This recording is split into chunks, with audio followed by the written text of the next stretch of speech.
Hello, welcome to Thinking Out Loud. My name is Jill Francis. Today I've been thinking a lot about the emotions of fear and love.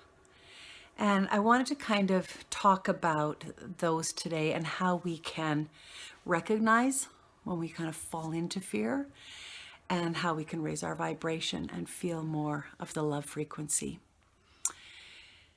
So in thinking about this and sharing some of my own journey, I can talk about a little bit of my thought process about starting even this channel. And this has been on my mind for a very long time.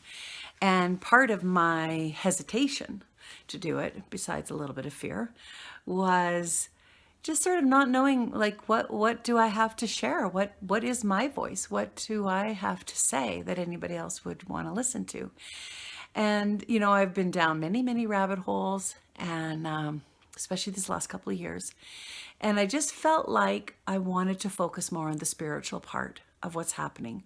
I didn't want to do another, show about what's happening in the world of current events right now and all of that. And there's lots of people doing that. And I didn't feel like that was my place. And so I wanted to just talk about what's really going on, and that is this spiritual awakening and what we're experiencing, and really wanted to create a place where we could share, hopefully, how we're experiencing that. But I wanted to talk about fear and love because it's very easy, and I feel like what has been going on in the world is really, it's all been about fear, and it's about creating a state of fear where people are then very easily manipulated. And I think that's exactly what's been happening. And maybe part of the lesson that we're learning through all of this is to recognize that and to not be afraid. And, we're just so easily manipulated when we are afraid, and we see that all the way around us. And I have a lot of compassion for people that are afraid, but I wanted to have the conversation about how we can recognize it for what it is and then what we can do about it. So I just wanted to share some of the things that I've learned myself over this last almost 2 years. So first of all, probably one of the strategies that I had started doing was when I felt myself get triggered. So if somebody shared something, or I read something, or see something that makes me fearful.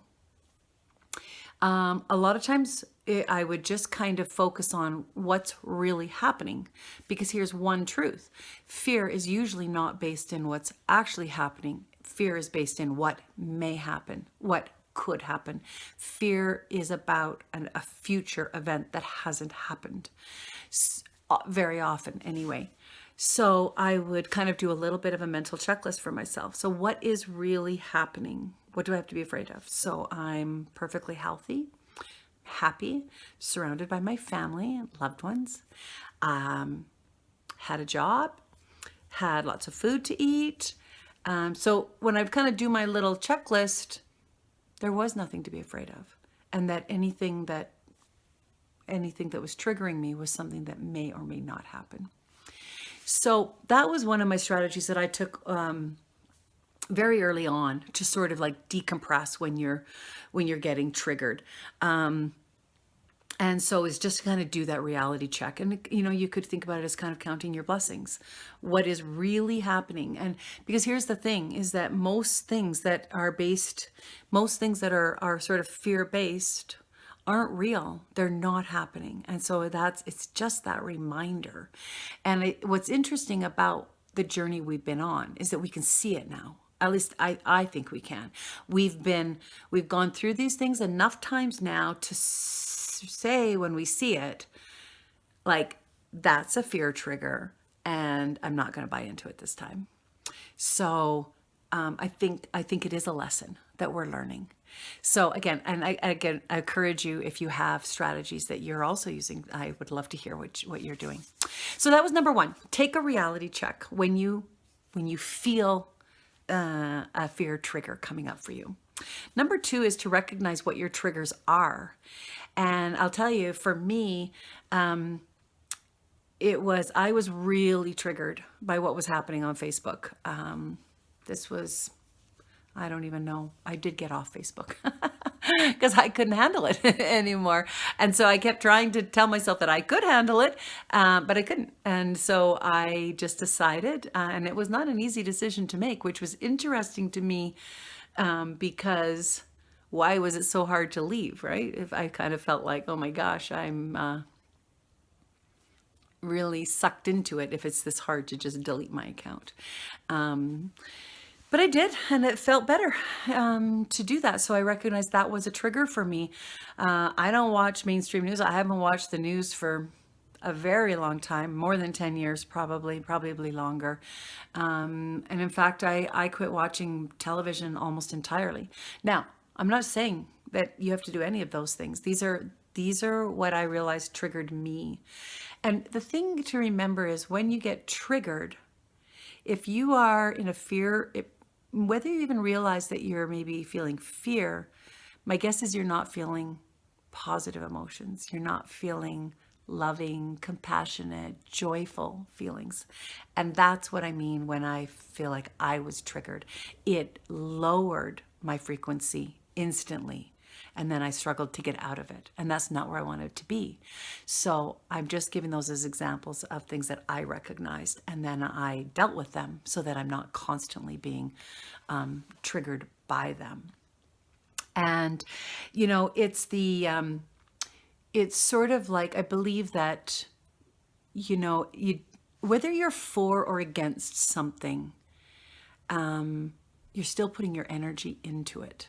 And so, I think it really, for me, it was really about just ignoring it, turning it off. Don't look at it. Because even if this was a hard battle for me because I really felt like there's a little bit of a warrior spirit inside of me that wanted to fight against what I saw as all kinds of injustices and things that we should stand up and fight against. And then I just, for me personally, realized that isn't where I want to put my energy. I want to put my energy into spreading light and love and acceptance and joy in the world and laughter and music and happiness. And I don't want to contribute to any of that at all. But that's a personal choice where we put our energy. So that's just my perspective and some of the things that I've learned. The other suggestion I would have is don't call a friend. So when you're feeling triggered, and I felt we did this a lot, with my own circle, is that when we get triggered, something scares us, we call a friend and then we tell them, and all we're doing is spreading all of that, which is again the wrong energy to be spreading. And again, I think that's something we've learned over the last little while. It's like, do your own little reality check, and then don't start spreading. Don't keep spreading some of these things that, like I said, a lot of the times they're not even true. And then my last suggestion in how to deal with this is when you're feeling those things, or you're just feeling in a rut, or we've all been on a bit of an emotional roller coaster. And so I really think to pull it back and to pull ourselves up out of fear or any of those negative emotions is really just to focus on love. And, because when we raise our vibration and we focus on love, then fear just can't exist in that reality anymore. And so I know it may sound easier said than done. So I do have some practical suggestions and some of the things that I've done, and happy to hear, what you can do or what you have been doing. And so I feel like, you can even just ask yourself the question, what can I do today? What can I do to let my light shine? What can I do to spread a little love in the world? And it can be calling your mom, calling a friend you haven't talked to for a while, just to see how they're doing. Not spreading any fear porn, just to say how, just checking in. I started walking every day through a lot of this, not when it's really cold out, but I love to get outside, and I started doing an experiment, and I smiled and I say hi to everyone.